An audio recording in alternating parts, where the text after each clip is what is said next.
everyone. Today we are talking about Holocaust Memorial Day. This year the theme is Be the Light in the Darkness. Holocaust Memorial Day Trust encourages remembrance in the world scarred by genocide. It's the International Day on the 27th January to remember people who were murdered during the Holocaust alongside the millions of other people killed under Nazi persecution and in genocides that followed in Cambodia, Rwanda, Bosnia, Darfur, and other places around the world. The Holocaust threatened the fabric of civilization, and genocide must be resisted every day. Our world often feels fragile and vulnerable, and we cannot be complacent. Even in the UK, prejudice and the language of hatred must be challenged by us all. HMD, which is Holocaust Memorial Day, is for everyone. Each year across the UK, thousands of people come together to learn more about the past and take action to create a safer future. We know they learn more, empathize more, and do more. Commemorating Holocaust Memorial Day offers students the opportunity to explore the lessons that still need to be learned from the Holocaust and subsequent genocides to address issue of prejudice and discrimination UK and around the world today.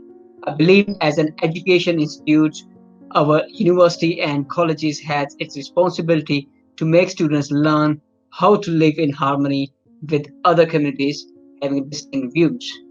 So today we have a special guest named Kirsty Robson, who is the Scotland support worker at Holocaust Memorial Day Trust. Welcome, Kirsty.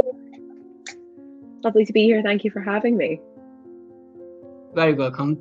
And thanks for coming to share your thoughts and that information that students need to learn. So I will put it up to you if you want to explain exactly what exactly this HMD and other topics we are exploring today. Great. Well, I'm here to speak with you about the 10 stages of genocide, which is a way that young people are able to understand how genocide comes about, and more importantly, how along the way young people can make a difference in preventing it from happening. You can see on your screen just now the 10 stages of genocide map from the Holocaust Memorial Day Trust based on the research of Dr. Gregory Stanton.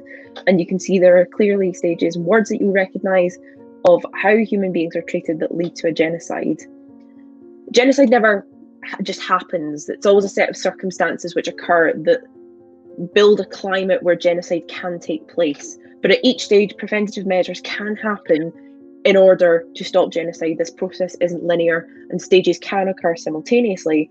But I'm here today to give you some ideas on more about the 10 stages and how we as young people can make a real difference. So with that, I'd like to move on to the first stage of the 10 stages of genocide, which is classification. Classification, or the differences between people, are not respected. There's a division of us and them which can be carried out using stereotypes or excluding people who are perceived to be different. At this stage, one key thing that young people can do to make a real difference is search for a common ground, promote tolerance and understanding, and really try and speak out against the division of us and them. The second stage is symbolisation. This is a visual manifestation of hatred. For example, Jews in Nazi Europe were forced to wear yellow stars to show that they were different. Hate speech and hate symbols at this point could be banned, which then prevents them from being used to symbolise this hatred. However, there are legal limitations to this, so speaking out against when these things happen is vital for young people. The third stage, which is something people are more familiar with, is discrimination. In the case of genocide, the dominant group denies civil rights or even citizenship to identified groups. These are things you can see when looking at the Holocaust in the 1935 Nuremberg laws, which stripped Jews of their German citizenship, made it illegal for them to do many jobs or marry German non-Jews. This is something that we see in Holocaust and genocide literature, film, media. It's something people are quite familiar with. And put bluntly, the one thing you can do to make a difference at this stage is don't discriminate. Make sure and ensure that countries outlaw discrimination. It's something that's quite easy to make sure happens, is do not engage with discrimination of groups in your communities. The fourth stage is dehumanisation, which is when those who are perceived as different are treated with no form of human rights or personal dignity, something which I imagine we all think is abhorrent. During the genocide in Rwanda, for example, the Tutsis were referred to as cockroaches. The Nazis referred to Jews as vermin. This is something that hurts to think about, and I like to imagine that no young people would engage with this. However, hate speech in and of itself can be banned. Hate crimes should be promptly punished. And as young people, I believe we have a real passion and power for making sure that equality is respected, something I think at university and college level we have a real opportunity to do. We mix with people from so many backgrounds. It's a perfect space as a university student myself to meet people who are different from yourself. And I believe it's a real key part of making sure that we as young people are able to challenge these forms of discrimination. And moving on to the next stage, which is organisation. It's important to note genocides are always planned. They don't just happen, as proved by the 10 stages. Regimes of hatred often train those who go on to carry out the destruction of people. There are many examples throughout history. And the one thing to remember is genocides are always planned and do not come out of nowhere, which is why acknowledging and learning about the 10 stages is so important. Next up is polarisation. And this is something that I know in Scotland is taught in higher history classes, National 5 history classes, and I remember learning about this myself, which is propaganda. It begins to spread by hate groups, for example, the Nazis using newspapers to spread and incite messages of hatred about Jewish people. And I think at this point it is important that we challenge these things when we see them crop up in contemporary issues on social media. Propaganda is used as a tool to make people believe something. We have a real duty to make sure that facts and information is put out there and we can tackle propaganda when it crops up. As we said, genocide comes out of nowhere. The next stage is preparation. Genocide doesn't come out of nowhere, sorry. The next stage is preparation. Perpetrators plan the genocide. They often use euphemisms such as the final solution to cloak their intentions. They create fear of a victim group, building up armies and weapons. And again, at this stage, it's important to note that there are stages that come to this and steps earlier on where we can take measures to prevent this from happening. Unfortunately, next is persecution, where victims are identified because of their ethnicity or religion and death lists are drawn up. In some cases, people are segregated into ghettos, deported, starved, property is taken, and massacres begin. This is something we see looking at genocide literature, something you'll have seen in history classes or even on the news in other places around the world. It's at this point that not being a bystander is something that we cannot allow to happen. You must speak out when things happen. Extermination, when the hate group murders their identified victims in deliberate and systematic campaigns of violence. Millions of lives have been destroyed or changed beyond recognition through genocide at this point. And it is for this reason it is so important to learn what can happen when hate goes unchecked, because at extermination, for many it's too late, and we must learn how to stop this from getting to that level. And the last stage in the 10 stages, which I think is something that we can really look at in a contemporary lens, is denial, where the perpetrators or a later generation deny the existence of a crime.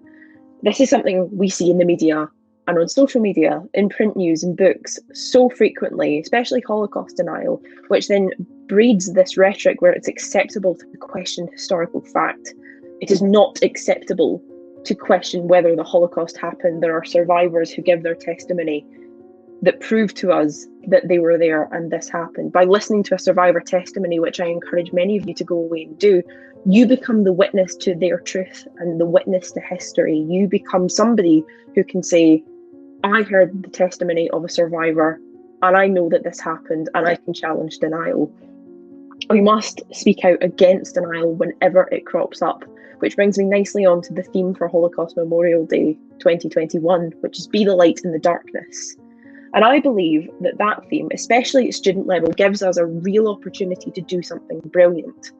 We as young people have such amazing power through social media, through our activism, to make sure we are challenging hatred, discrimination, persecution, denial, whenever it crops up in society. And I imagine in your pocket you have a phone or you're watching on a laptop. You have the power to see on social media when something is wrong and challenge it. You can challenge denial, fake news, hatred. It's an incredible power that young people have. And as, like I said, a university student myself, I believe young people have an incredible power, often more than we give ourselves credit for making real change. Whether that be, as we've seen, in climate change and really having this strong activism against things that we disagree with, we have the power to make positive change in society, which is why I encourage all of you listening to go away, listen to a survivor testimony, read the news and read what's happening in contemporary society, and really use that to make a positive change for you in your communities, in your university, in your students' association, in societies anywhere, and really drive home the importance of being the light in the darkness for those who suffered through persecution, those who survived and tell their testimony. It is our job to make sure that we are their witnesses for the future. Thank you. Thank you very much, Kirsty. So today we have learned that genocide is a specific crime where there is an intention to murder people because of the faith they hold or different community they belong to, or there could be any kind of reason for discrimination. So thanks a lot to sharing all that. I think that there is a campaign that NUS, which is National Union of Students, is running about as well nationally on a national level in UK, which is decolonization of education. And I believe the learning from Holocaust Memorial Day intersects to some aspects of that as well. And Holocaust Memorial Day is a day for everybody. It is about bringing people together. Thank you very much for your attention to this topic as well. Hope you all enjoyed. And if you have any queries or our viewers have any questions, you can contact me on at the ENSA. And if there's any other queries or questions you want ask Kirsty, so obviously I can help you to bring those. Thank you very much.